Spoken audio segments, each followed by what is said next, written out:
Good afternoon, everybody, and welcome to Sure 60 platform for discussion of QIP.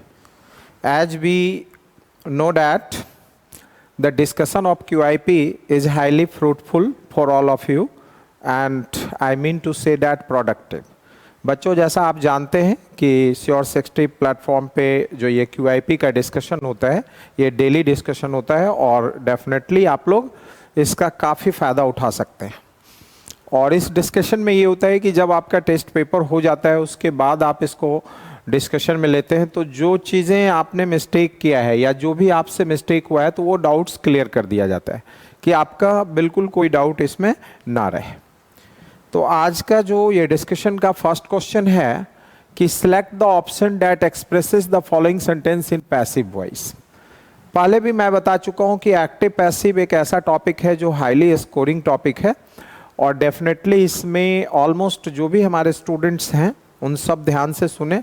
इस तरह के topic में questions mistake नहीं होने चाहिए, बिल्कुल नहीं होने चाहिए, क्योंकि हाईली स्कोरिंग टॉपिक होता है और ये एक बेसिक रूल्स पे काम करता है।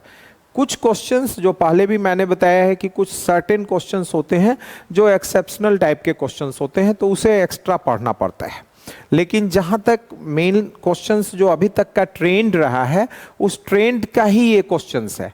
तो उस ट्रेंड में आपको ये देखना है कि पहले फाइंड आउट करना है क्या पूछ रहा है आपको कि इन पैसिव, तो इसका मतलब ये सेंटेंस किस में है, daddy baked the cookies on the weekend. इसका मतलब ये एक्टिव सेंटेंस है। ये कैसा सेंटेंस है, एक्टिव है। जब ये एक्टिव सेंटेंस है इसका पैसिव बनाना है। तो देखिए daddy on the weekend back the cookies, ये नहीं हो सकता, क्योंकि आपको जब आप इसका पैसिव बनाएंगे तो आपको पता ही है कि जब सिंपल पास्ट का पैसिव बनाते हैं तो उसमें सब्जेक्ट और हेल्पिंग वर्ब वाज और वर और V3 का रहना कंपलसरी है। तो उस हिसाब से आपको इसको फाइंड आउट करना है। तो the cookies were baked on the weekend by daddy, on the weekend daddy baked cookies और on the weekend daddy baked, ये भी नहीं हो सकते हैं। तो आप देखिए आपका ए ऑप्शन और सी ऑप्शन ऐसे ही चला गया, नो चेंज भी नहीं हो सकता है। तो हमारा आंसर क्या हो जाएगा, द कुकीज वर, क्योंकि कुकीज प्लूरल है तो यहाँ पे हमने वर लिया। वैक्ड, यहाँ पे एक्चुअली ये वॉक्ड है, on the weekend by daddy. तो डेफिनेटली ये जो सेंटेंस है ये पैसिव सेंटेंस है। क्वेश्चन हमारा एक्टिव में था तो ये पैसिव सेंटेंस है। तो डेफिनेटली आपका आंसर जो होगा वो बी होगा। अब हम नेक्स्ट क्वेश्चन पे आ रहे हैं। सेकंड क्वेश्चन है select the most appropriate antonym बताना है आपको अंडरलाइंड वर्ड का। The injury was so severe that he could not play again. देखिए सीवियर का मतलब ही होता है सीरियस और क्रिटिकल। तो डेफिनेटली गंभीर जिसको कहते हैं कि इतनी गंभीर चोटें हैं जिसके वजह से वो नहीं खेल सका दोबारा।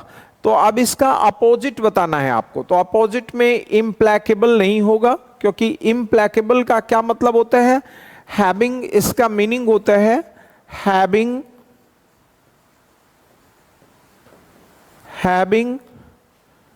Very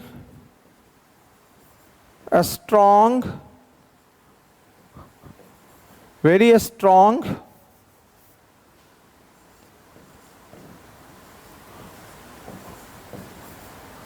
feelings, having very strong negative feelings,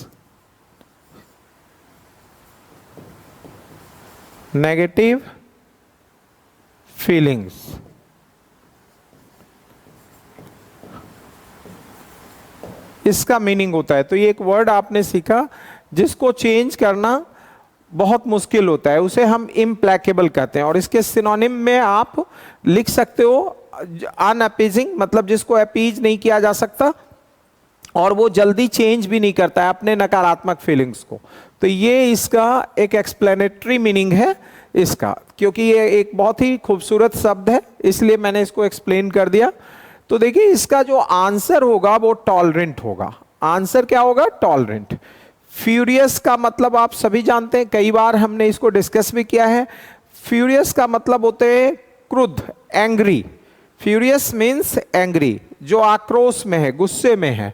तो फ्यूरियस भी नहीं होगा, आपको टॉलरेंट इसका आंसर बताना है, पंजेंट नहीं होगा। पंजेंट का क्या मतलब है?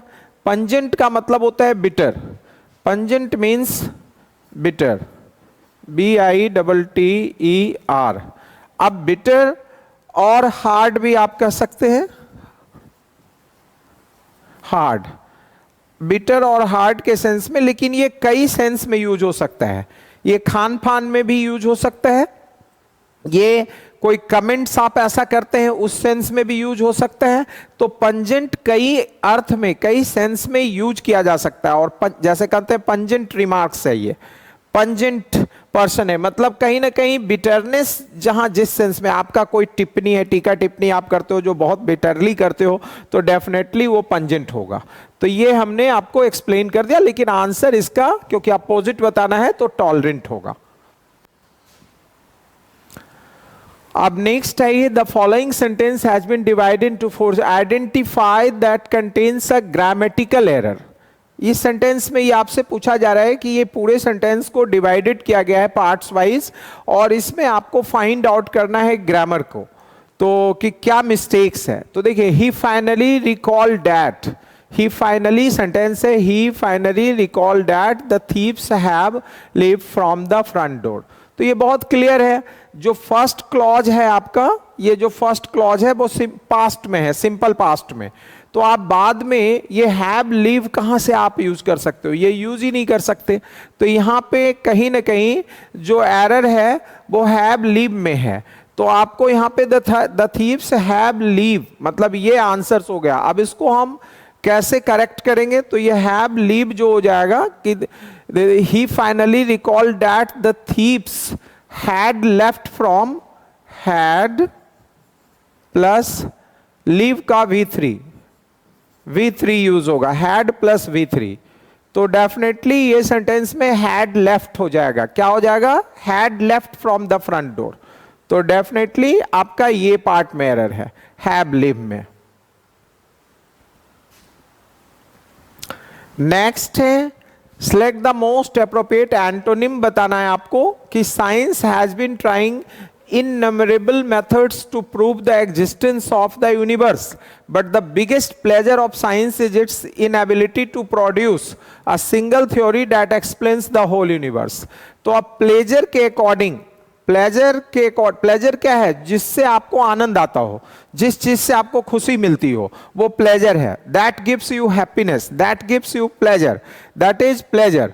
तो इनएडिक्वेसी नहीं हो सकता इसका एंटोनिम। क्यों नहीं हो सकता? क्योंकि इनएडिक्वेसी, इनएडिक्वेट क्या होता है? इम्प्रॉपर। तो इनएडिक्वेसी क्या है? जो इम्प्रॉपरली है, जो सही नहीं है, बिल्कुल कहते हैं ना प्रॉपर नहीं है, तो इनएडिक्वेसी नहीं होगा। जॉय नहीं हो सकता क्योंकि जॉय इससे बिल्कुल मिलता जुलता है। फियर का मतलब डर होता है। तो ब्लैंडनेस इसका आंसर होगा, ब्लैंडनेस। ब्लैंडनेस का मतलब क्या होता है? ब्लैंडनेस क्या है? ब्लैंडनेस का मतलब होता है, जो मैं यहां लिख देता हूं, इंसिपिड, INSIPID, इंसिपिड। इंसिपिड का क्या मतलब है? जो लैक ऑफ, जिसमें लैक ऑफ इंटरेस्ट है, लैक ऑफ टेस्ट है, जहां कोई भी मतलब बोरिंग है, बिल्कुल डल है, टीडियस है, उसको हम बोलते हैं। तो ब्लैंडनेस भी इंसिपिड सिनोनिम होता है इसका। तो इसका प्लेजर का अपोजिट हो जाएगा ब्लैंडनेस। तो एक मीनिंग भी मैंने बता दिया, और बहुत सारे इसके सिनोनिम्स हो सकते हैं। ब्लैंडनेस के सिनोनिम्स जैसे टीडियस आप ले सकते हो, बोरिंग ले सकते हो, डल ले सकते हो, और इंसिपिड तो है ही। तो डेफिनेटली आपका आंसर डी होगा। नेक्स्ट क्वेश्चन है, ये बहुत ही अच्छा क्वेश्चन है। ये फिफ्थ जो है बहुत ही बढ़िया क्वेश्चन है। आजकल इस तरह के क्वेश्चन का काफी ट्रेंड चल चुका है बच्चों, और मैं आपको बताना चाहता हूं कि इस तरह के क्वेश्चंस पे आपको काफी ध्यान देना है, क्योंकि ऐसे क्वेश्चंस जो होते हैं वो कहीं ना कहीं एक एज आपको दिलाएगा। मतलब ऐसे क्वेश्चन अगर आप बनाते हो तो रेस्ट ऑफ द स्टूडेंट्स से उस रेस में आप आगे जाओगे। तो डेफिनेटली इस तरह के क्वेश्चंस आपको करने की जरूरत है। ये अंडरस्टैंडिंग का क्वेश्चन है। अगर आपको सेंटेंस का अंडरस्टैंडिंग होगा तभी आप इस क्वेश्चन को बना पाओगे, नहीं तो ये दिखने में तो it looks like so easy, but really it's a high standard question. मतलब डेफिनेटली ये एक स्टैंडर्ड क्वेश्चन है।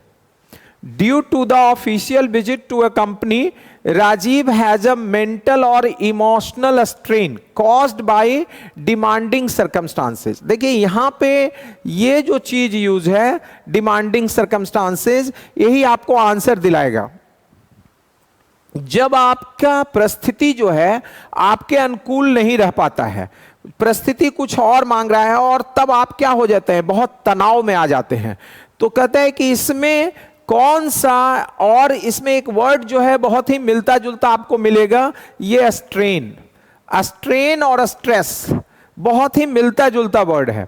तो इसका क्या कर रहा है कि आप इसको रिप्लेस करिए। यहां देखिए लिखा हुआ है select the option that can be used as a one word, मतलब one word substitute. One word, क्योंकि एक ग्रुप ऑफ वर्ड्स है, तो इस पूरे को एक ऐसा वर्ड दीजिए जिससे इसका वन वर्ड मिल जाए। तो आपका आंसर क्या है, स्ट्रेस। अब बाकी क्यों नहीं होगा, तो ये जानना बहुत जरूरी है। देखिए रिलक्टेंस क्या है, अनविलिंगनेस, अनिच्छुक हो जाना। कहते हैं ना रिलक्टेंस है, इसका मन नहीं कर रहा है आपको किसी काम को करने का, तो कहते हैं रिलक्टेंस दिखा रहा है ये। तो यहां पे ये अनविलिंगनेस के सेंस में यूज होता है, तो रिलक्टेंस तो होगा नहीं।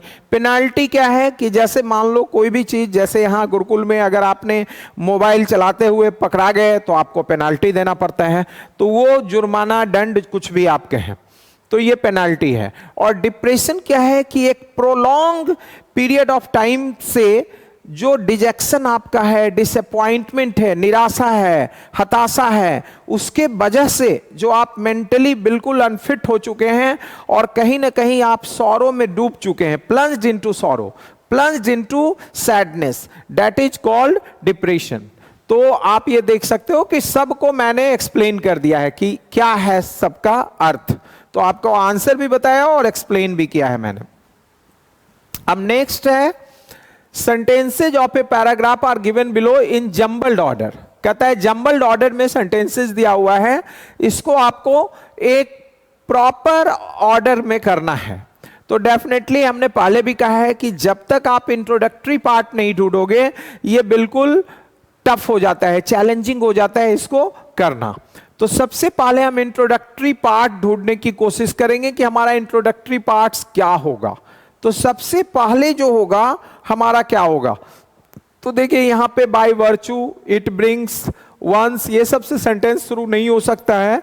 तो मैं सबसे पहले लूंगा ए पार्ट को कि benefits of reading have been underlined since ages together.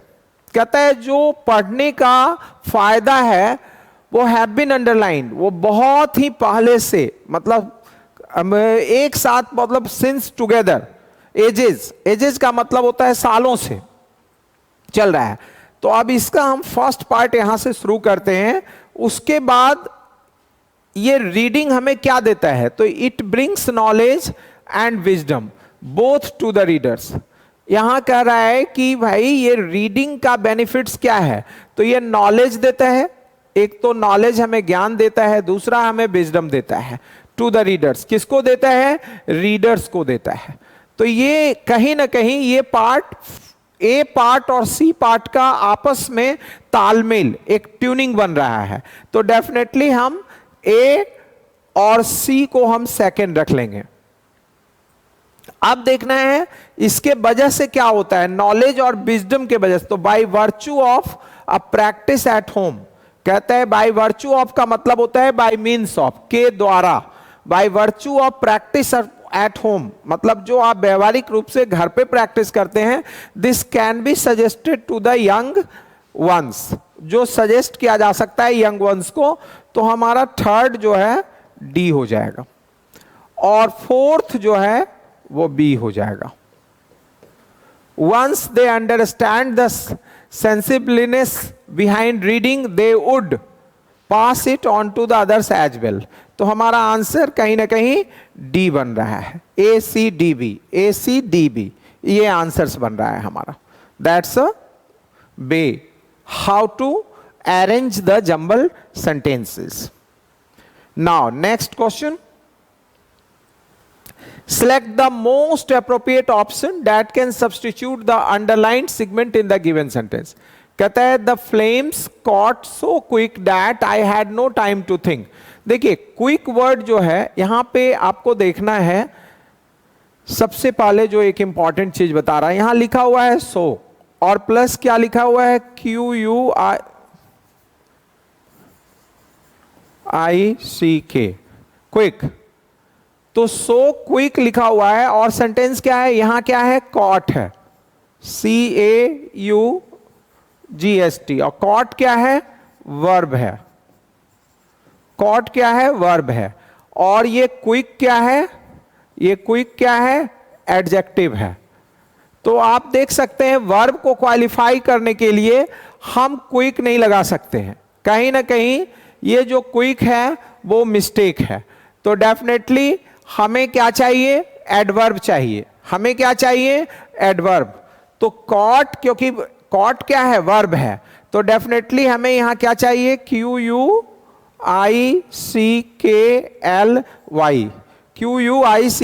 Quickly, और ये क्या हो जाएगा, ये एडवर्ब हो जाएगा। इसलिए डेफिनेटली हमारा आंसर ए होगा। Next, select the option that will improve the underlined part of the given sentence. We will go to Spain this summer. Will we? देखिए आप सभी जानते हैं कि will we जो है, कभी भी क्वेश्चन टैग की जब बात आती है तो उसमें हम प्रायः जो, अगर सेंटेंस आपका पॉजिटिव में जा रहा है तो उसका क्वेश्चन टैग नेगेटिव बनता है। तो नेगेटिव जो कॉन्ट्रैक्शन होता है वो बेसिकली वॉन्ट बी होता है। क्या होता है, वॉन्ट बी, विल बी का, तो विल का। तो इसलिए डेफिनेटली हमारा बी आंसर होगा। Select the most appropriate idiom for the following sentence. The government arrested the opposition leader, making the situation worse. तो देखिए सबसे इंपॉर्टेंट चीज क्या है, इस सेंटेंस के अकॉर्डिंग आपको ईडियम देखना है। तो सबसे पहले मैं बताते चलूंगा आपको, to cast pearls before swine, ये नहीं होगा। To cast pearls before swine का मतलब होता है कुपात्र को पात्र देना, जो डिजर्व नहीं करता है उसको कोई चीज देना। मान लो आप जैसे कहते हो ना कि बंदर के हाथ में नारियल दे दिया आपने, तो वो उसका वैल्यू नहीं समझेगा। कुपात्र को पात्र देने का मतलब यह है कि the person is not fitted to give the valuable things.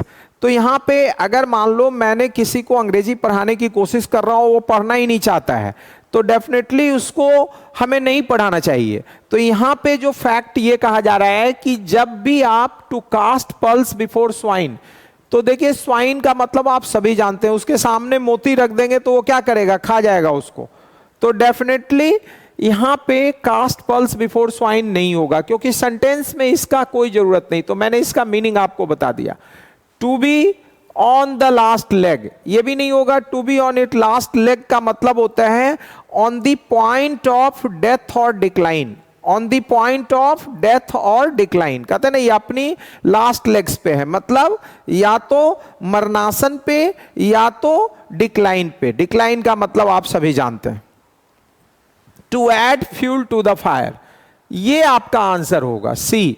कि वर्स करने का मतलब क्या है, और आग में अगर आप घी डालेंगे तो वो और प्रवोक करेगा, वो और भड़केगा और स्थिति को बहुत ही विषम बना देगा, जटिल बना देगा। तो डेफिनेटली इसका आंसर सी होगा। सेंटेंस को पढ़ के देखिए, आपको क्लियर हो जाएगा। टू बाइट द डस्ट इसलिए नहीं होगा, मतलब हार का सामना करना, कहते हैं ना वाइट द, धूल चटाना या धूल चाटना। तो डेफिनेटली ये भी नहीं होगा, ये डिफीट से रिलेटेड है। टू बाइट द डस्ट जो है किससे रिलेटेड है, डिफीट, हार से रिलेटेड है। तो आपका answer to add fuel to the fire होगा। नेक्स्ट है, select the most appropriate synonym for the given word. आपको कंपेल का मतलब जानना है पहले। कहते हैं ना आप मुझे कंपेल कर रहे हो, मतलब मजबूर कर रहे हो, फोर्स कर रहे हो किसी काम को। मैं नहीं चाहता, I do not want, I am not willing to do this, but you are forcing me to do this. अगर आप ये कहना चाहते हो तो डेफिनेटली कंपेल कर रहे हो। तो कंपेल का क्या पूछा जा रहा है, सिनोनिम आपसे पूछा जा रहा है कि कंपेल का सिनोनिम बताइए। तो देखिए अलाउ तो होगा नहीं। अलाउ मीन्स क्या होता है, अनुमति देना, मतलब अलाउ करना किसी को, बहुत सिंपल वर्ड है। स्टॉप मीन्स रोकना होता है, ये भी नहीं होगा। गिव मीन्स देना होता है, तो ऑब्लिगेट होगा। ऑब्लिगेट और compel both are very similar to each other. किसी को फोर्सफुली मतलब उस काम को करने के लिए कहना, तो कंपेल करना, मजबूर करना। नेक्स्ट है select the most appropriate that expresses the given sentence in passive voice. कहते हैं the chef prepares the food in the kitchen.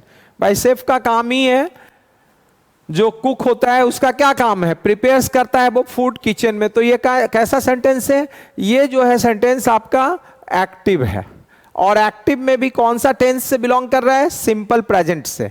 तो जब ये देखिए यहां है ना the chef prepares the food, तो प्रिपेयर्स द फूड है तो ये सिंपल प्रेजेंट है। ये सेंटेंस किस में है, सिंपल प्रेजेंट टेंस में है, सिंपल प्रेजेंट टेंस में है। तो डेफिनेटली इसका जब पैसिव बनेगा तो आप सभी जानते हैं subject plus helping verb is-are-M लेते हैं प्लस V3 लेते हैं, सब्जेक्ट के अकॉर्डिंग वर्ब डिसाइड करते हैं। तो the food will be prepared, ये तो हो ही नहीं सकता क्योंकि इसमें विल बी आ गया जो रूल के अगेंस्ट है। The food prepares by the, इसका कोई मतलब नहीं बनता है, ये कोई सेंटेंस ही नहीं है पैसिव में। द फूड इज प्रिपेयरिंग, ये भी नहीं हो सकता है, इज प्रिपेयरिंग आ गया इसमें। अब है the food is prepared by the chef in the kitchen, तो आपका आंसर क्या हो जाएगा, D, the food is prepared by the chef in the kitchen. Next है select the most appropriate option that can substitute the underlined segment in the given sentence.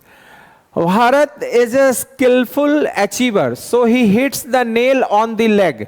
ये एक idiom है, hits the nail on the leg नहीं होता है, ये idiom है। ये हमेशा लेग के जगह आपको क्या लिखना है, हेड लिखना है, HEAD, हेड लिखना है आपको, लेग नहीं लिखना है। Hits the nail on the head का मतलब होते हैं to do the right thing at the right time, मतलब सही समय पर सही काम करना, मतलब या सही चीज का ये करना, प्रॉपरली कोई वर्क करना। तो hits the nail on the head, तो ये आपका आंसर्स होगा।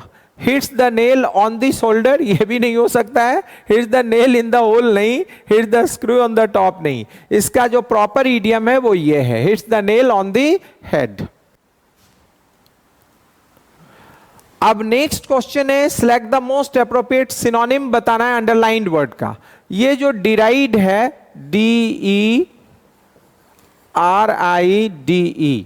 ये डिराइड का मतलब क्या होता है, सबसे पहले ये जानना है। तो डिराइड के कई मीनिंग है। एक मीनिंग है SATIRE, सटायर भी होता है, स्कॉफ भी होता है, SCOFF, स्कॉफ भी बोलते हैं। तो डेफिनेटली डिराइड का मतलब होता है मजाक उड़ाना, व्यंग करना, मॉक करना, मॉक भी इसका लिख सकते हैं। तो डेफिनेटली इसका जो सिनोनिम होगा वो रिडिक्यूल होगा। बाकी क्यों नहीं होगा, हेल क्या है, तो HAIL, हेल का मतलब to regard something as a perfect, HAIL, hail का मतलब होता है टू रिगार्ड समथिंग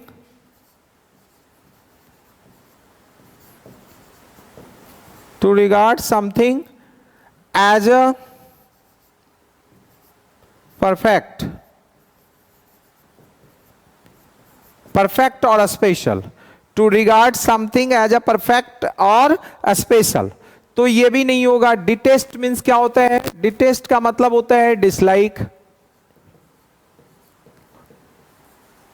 डिसलाइक, या आप एवोर भी कर सकते हैं, एबोमिनेट भी कर सकते हैं। अपलॉड मीन्स क्या होता है, प्रेज करना, अपलॉड का मतलब क्या होता है, प्रेज, प्रशंसा करना। तो डेफिनेटली इसमें आप बहुत ही आसानी से पहले वोकैब्स को जानिए, सारे ऑप्शंस को समझिए, तभी आपसे क्वेश्चन, क्योंकि वोकैब्स में है कि अगर आप एलिमिनेट करना जानते हैं तब बनेगा, या तो सारे आंसर सारे ऑप्शंस वाले बहुत ही क्लियर आपके हैं तब बनेगा। तो ये मेन जो सेक्शन होता है इस पे फोकस करना होता है। ये नहीं कि इसको आप सुपरफिशियली पढ़ लेंगे तो आपसे बन जाएगा, नहीं, इस पे थोड़ा फोकस करना होगा। नेक्स्ट, अब देखिए इसमें जो बेसिक है वो भी कैसे हम जंबल सेंटेंसेस को इंट्रोडक्टरी पार्ट से कनेक्टिविटी देंगे, ये सबसे इंपॉर्टेंट चीज है। तो देखिए कहता है कि सेंटेंसेज इन जंबल्ड ऑर्डर है, तो parts in the correct order to form a meaningful sentence. तो सबसे पहले हमें देखना है कि क्या हम ले लें, तो सबसे फर्स्ट जो हम लेंगे वो ये लेंगे, बहुत ही अच्छा है, हिस्टोरिकल टाइप का है।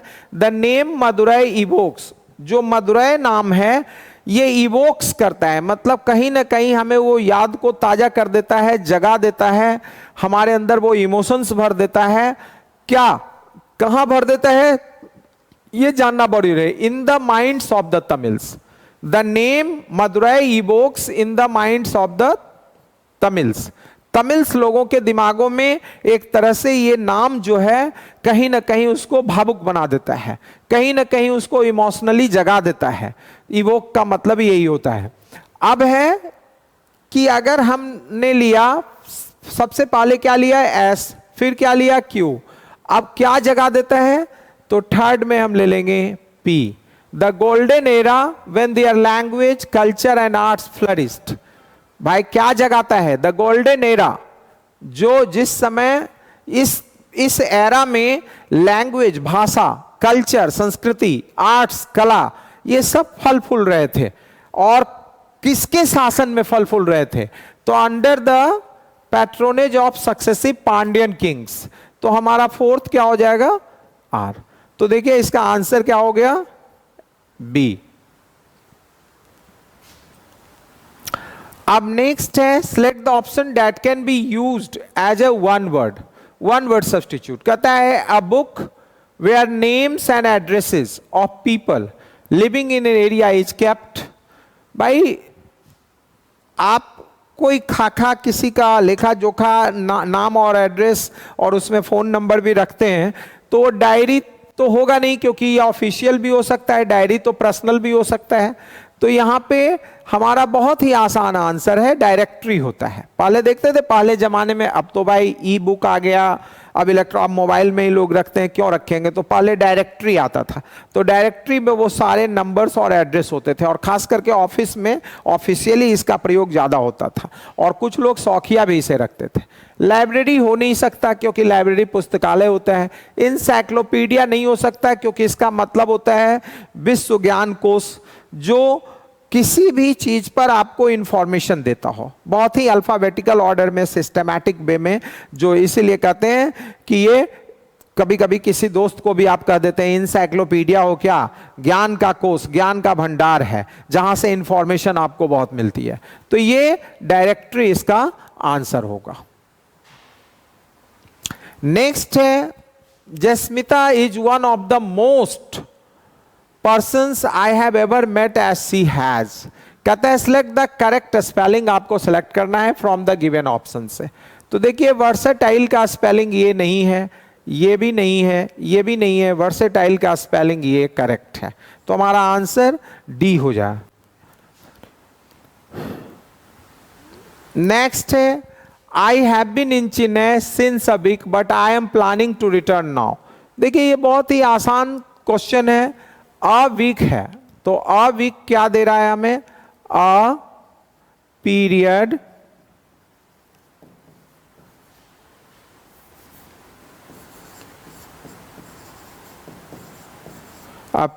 Of time. अ वीक जो है पीरियड ऑफ टाइम है, तो आप यहां पे सिंस नहीं लगा सकते, ना फ्रॉम आ सकता है, ना इन आ सकता है, ना ये आ सकता है। आपका क्या हो जाएगा, for a week. I have been in Chennai, मैं चेन्नई में रह चुका हूं एक सप्ताह, but I am planning to return now, अब मैं प्लान कर रहा हूं वापस आने का।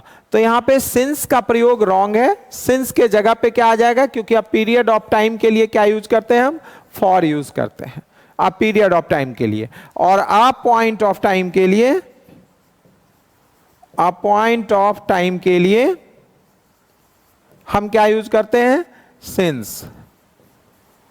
तो ये आपको समझने की जरूरत है, तो प्लीज इसको थोड़ा ध्यान रखना है जिनको समझ में नहीं आता है। अब आइए, select the most appropriate synonym बताना है आपको इस वर्ड का। A colossal amount of money has been wasted on the construction of new administrative building. कहता है ह्यूज अमाउंट जो है वेस्ट कर दिया गया, बर्बाद कर दिया गया इस new construction of the administrative building में। तो देखिए कोलोसल का मतलब ही होता है ह्यूज, लार्ज। इसको सिंपल करना चाहते हैं तो LARGE GE भी लिख सकते हैं, लार्ज भी लिख सकते हैं। मिनिएचर नहीं होता है, छोटे छोटे जो स्मॉल पीसेज ऑफ थिंग्स होते हैं वो मिनिएचर में आते हैं। क्रिएचर भी, मिनी क्रिएचर भी कह सकते हैं आप उसको, मिनिएचर। तो मिनिएचर एक पर्टिकुलर वर्ड है जिसका एक अलग स्पेसिफिक मीनिंग है। स्मॉल भी नहीं होगा, माइक्रो पढ़ते हैं, माइक्रो इकोनॉमी। तो आपका यहां पे आंसर क्या होगा? लार्ज। अब है new policy will supplant the old one and introduce stricter measures. अब यहां देखिए क्या कह रहा है, select the correct spelling from the given options to replace the underlined word. To मतलब कहता है इसमें से आपको बताना है कि इस वर्ड को कौन रिप्लेस कर सकता है। तो देखिए ओवरराइड होता है किसी के भी, मान लो उसका बेसिक राइट्स है या किसी का लीगल राइट्स है, उसको ओवरराइड कर जाते हैं, मतलब कहीं ना कहीं उस पर डोमिनेट करके उसको क्रश कर देते हैं, तो वो ओवरराइड तो होगा ही नहीं। सुपरसीड, अब देखिए इसमें क्या है, थोड़ा देखना है आपको। SUPERSED, SUPERSED। तो अब ये भी स्पेलिंग सही है और ये भी स्पेलिंग सही है। तो इसमें बेसिकली क्या है, बी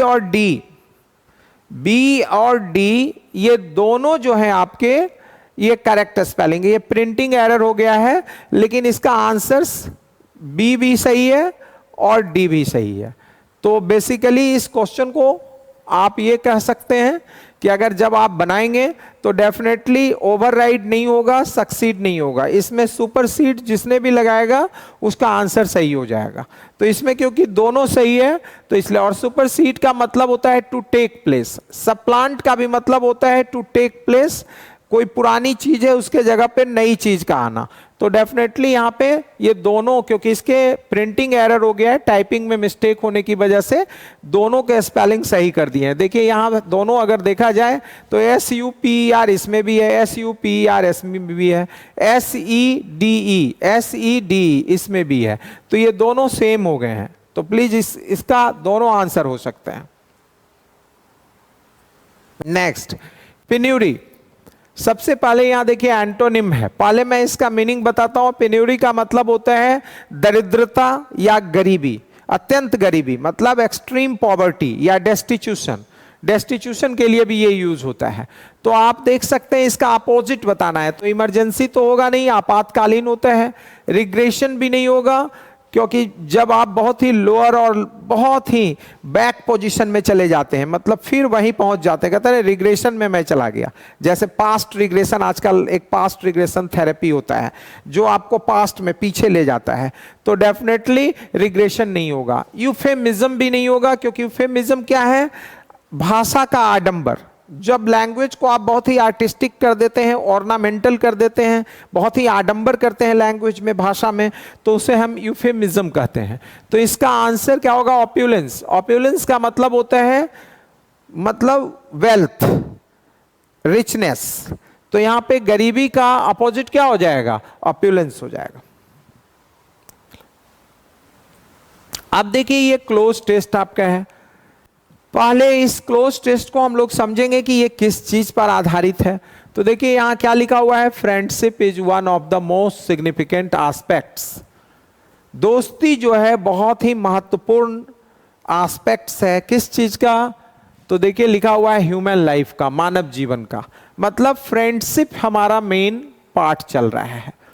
कहता है इट इज अ रिलेशनशिप, यह एक संबंध है जो बेस्ड एंड म्यूचुअल ट्रस्ट पे, जो कहीं ना कहीं एक पारस्परिक विश्वास के ऊपर और पारस्परिक रिस्पेक्ट के ऊपर और सपोर्ट के ऊपर आधारित होता है ये संबंध।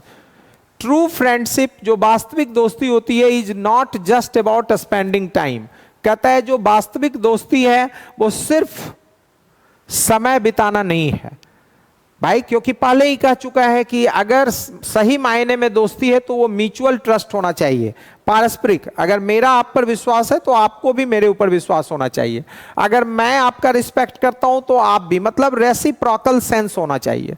तो कहीं ना कहीं ये है, और सपोर्ट भी होना चाहिए। फिर आप देखिए क्या कह रहा है कि is not just about spending, ये नहीं होना चाहिए कि सिर्फ टाइम स्पेंड के लिए, but also about sharing each others joys, कि हम एक दूसरे का सुखी मतलब खुशी और दुख सुख दुख जिसे आप कहते हैं, जॉय एंड सॉरो एक कॉम्बाइंड वर्ड है जिसको हम सुख दुख कहते हैं, कि अगर दोस्ती सही मायने में है, ट्रू मायने में है, तो हमें सुख दुख को शेयर करना चाहिए।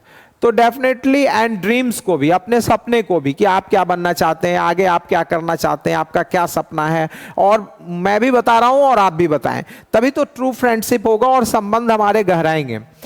गुड फ्रेंड्स आर दोज, कहता है good friends those who stand by us in both good times and bad times. कहता है अच्छे दोस्त वही हैं जो बुरे समय में और अच्छे समय में हमारे साथ खड़ा रहते हैं। कहते हैं ना, स्टैंड बाय का मतलब है सपोर्ट करने के लिए किसी भी सर्कमस्टांसेज में, थ्रू थिक एंड थिन, एक फ्रेज भी है, थ्रू थिक एंड थिन, मतलब किसी भी, इन ऑल सर्कमस्टांसेज में वो मेरे साथ खड़ा है, वही ट्रू फ्रेंड है। कहता है प्रोवाइडिंग इमोशनल एंड, उस समय वो इमोशनल एंड मोरल सपोर्ट करता है, भावनात्मक और नैतिक सपोर्ट मिलता है उससे। Having good friends can have a positive impact, अगर आपके पास अच्छे दोस्त हैं तो उसका सकारात्मक प्रभाव पड़ेगा वंस मेंटल हेल्थ पे भी, मानसिक स्वास्थ्य भी आपके अच्छे होंगे और वेल बीइंग होगा, मतलब बढ़िया ही बढ़िया होगा। Friends can be a source of happiness, दोस्त जो है वो हैप्पीनेस का माध्यम हो सकता है, लाफ्टर का माध्यम हो सकता है और कंफर्ट का, मतलब कि आपको जीवन में हंसी देगा, खुशी देगा और कंफर्ट देगा। They can also provide different perspectives, अब यहां से चेंज कर रहा है कि वे ऑल्सो प्रोवाइड कर सकते हैं different perspectives and an idea that can help us grow as more ever friends can serve as a support system during challenging times, offering words of encouragement and helping in negative through difficult situations. So building and maintaining friendship requires effort, patience and understanding. It is important to be there for each other. कहता है कि यहाँ हम लोग के लिए बहुत ही जरूरी है, दोनों के लिए, कि listen to वन अनदर, एक दूसरे को सुनना, रिस्पेक्ट करना और ईच अदर्स बाउंड्रीज होनी चाहिए। It is important to remember that कि फ्रेंडशिप कैन इवॉल्व, डेवलप हो सकते हैं, एंड चेंज ओवर टाइम, और समय से बदल भी सकते हैं। It is okay to let go of तो फ्रेंडशिप्स, अगर हमारी दोस्ती में किसी भी तरह का बदलाव हो सकता है, चेंजिंग टाइम में, मतलब समय के बदलते हुए परिस्थिति में दोस्ती कभी कभी बदल भी जाती है और वो फिर हमारे लिए हार्मफुल भी हो सकता है, और वहाँ पे हमें फिर क्या करना चाहिए, तो उसे जाने देना चाहिए। जो मुझे हानि पहुंचा रहा है या आपको हानि पहुंचा रहा है, तो ऐसी दोस्ती से क्या फायदा। तो ये टोटली फ्रेंडशिप के इसेंस को समझाने का प्रयास किया गया है इस पैराग्राफ में, जिसमें स्टार्टिंग फेज में ये बताने की कोशिश की गई है कि फ्रेंडशिप, ट्रू फ्रेंडशिप का क्या मेन पर्पस है और क्या सेंस है, और कैसे ट्रू फ्रेंडशिप का कहा जा सकता है, किसे ट्रू फ्रेंड कहा जा सकता है। उसके बाद कुछ और बातें कही गई है जो नीचे है, जो कहीं एक दो लाइन कॉन्ट्रास्ट है, तो वो हमने पूरा इसको समझा दिया है आपको।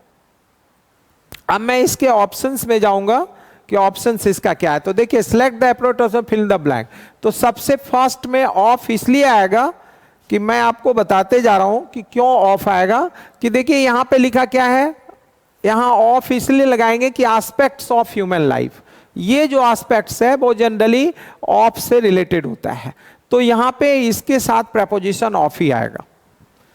अब फिर हम सेकंड में देखेंगे कि क्या आना चाहिए, तो सेकंड में टुगेदर आएगा। सेकंड में टुगेदर क्यों आएगा, ये देखना बहुत जरूरी है कि सेकंड में टुगेदर हमने क्यों लिया। तो मैं समझाते भी चल रहा हूं आपको। तो देखिए यहां पे है कि based on mutual trust, respect and support, true friendship is not just about spending time, clear है ना। टुगेदर कहता है सिर्फ साथ में समय बिताना नहीं, just about spending time together. Together का दोस्त तो तभी होगा जब मैं और आप दोनों साथ में समय बिताएंगे, इसलिए यहां टुगेदर का यूज होगा। But also about sharing each other Joy. अब फिर हम नेक्स्ट में देखते हैं कि क्या हम थर्ड क्या रख सकते हैं, तो एंटिटीज नहीं होगा, ग्रुप्स नहीं होगा, हम इंडिविजुअल्स रखेंगे। इंडिविजुअल्स क्यों रखेंगे ये जानना बहुत जरूरी है कि इंडिविजुअल्स हमने क्यों रखा। तो देखिए थर्ड में हमने यहां पे हमने टुगेदर रखा सेकंड में। अब थर्ड में यहां से हम पढ़ेंगे पहले कि friends can be a source of happiness, laughter and comfort. They can also provide different perspectives and ideas that can help us grow as individual. कहता है जो हमें अलग अलग तरीके से ग्रो करने में हेल्प करता है एज इंडिविजुअल्स. मोreover, जबकि friends can serve as a support system, जबकि वो एक सपोर्ट सिस्टम की तरह हमें ये करेगा. अब हम इंडिविजुअल्स के बाद देखते हैं हमें क्या लेना चाहिए. तो अब यहां पे सिमिलरली, एंड और बिकॉज ये सब नहीं हो सकता है क्योंकि पैसेज में यहां से कंट्रास्ट है. तो हाउ एवर क्यों आएगा ये देखना है मुझे कि हाँ हाउ एवर एक्चुअली में क्यों आ रहा है. तो देखिए फोर्थ में है offering words of encouragement and helping us navigate through difficult situations. अब यहां तक सेंटेंस समाप्त हो गया. अब आगे चल रहा है कि how ever building and maintaining friendship requires effort and patience and understanding. It is important to be there for each other. कहता है however, जबकि मतलब बिल्डिंग मतलब दोस्त बनाना और उसको मेंटेन करना फ्रेंडशिप को, वो रिक्वायर्स एफर्ट. तो यहां पे हम एंड नहीं लिख सकते, यहां कॉन्ट्रास्ट हो गया. मीनिंग कि भाई अगर हम सही मायने में दोस्त बनाना चाहते हैं और उसको मेंटेन करना चाहते हैं तो एफर्ट और पेशेंस और अंडरस्टैंडिंग की जरूरत होती है. It is important to be there for each other, listen to one another. ये बहुत ही जरूरी है कि हम एक दूसरे को सुने और उसका रिस्पेक्ट करें और बाउंड्रीज को समझें, जो हमारा एक बाउंड्रीज है दोस्तों के बीच में. It is important to remember that कि friendship can evolve and change over time. कहता है इवॉल्व हो सकता है, डेवलप भी हो सकता है और चेंज भी हो सकता है. And it is okay to let go of. तो यहां लेट गो ऑफ जो दिया हुआ है नेगेटिव सेंस में दिया हुआ है. तो डेफिनेटली यहां पे जो हो जाएगा हमारा, यहां पे जो हम लेंगे फिफ्थ में सबसे लास्ट में, हैप्पी हम नहीं ले सकते, सेफ नहीं लग सकते, अनसेफ नहीं, टॉक्सिक. अब टॉक्सिक हमने क्यों लिया? क्योंकि लास्ट में ये बताने की जरूरत है कि जो भाई समय के अनुसार दोस्त बदल भी सकते हैं और वो चेंज भी हो सकते हैं. तो उस परिस्थिति में हम उसे लेट ऑफ करें, मतलब उसे जाने दें. क्यों जाने दें? ना उसके साथ दोस्ती रखें. क्यों ना रखें? क्योंकि वो टॉक्सिक हो सकता है. टॉक्सिक का मतलब होता है हार्मफुल, इंजूरियस. यहां टॉक्सिक का सेंस क्या है? इंजूरियस.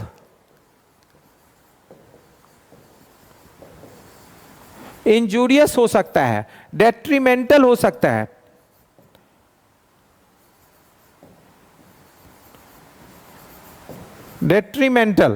डेट्रीमेंटल हो सकता है, इसलिए हम ऐसे को जाने दें. तो यहां पे हानिकारक का, हार्मफुल का सेंस है. किसका सेंस है? हार्मफुल का. हार्मफुल का सेंस है, इसलिए हमें टॉक्सिक लेना है. That's all about the discussion of QIP test paper, and so far as the closed test is concerned, it also discussed in very proper way. And first of all, I discussed those questions which are really highly productive in the sense, and it can give you lots of outputs. So thank you very much for attending this class session. Thank you.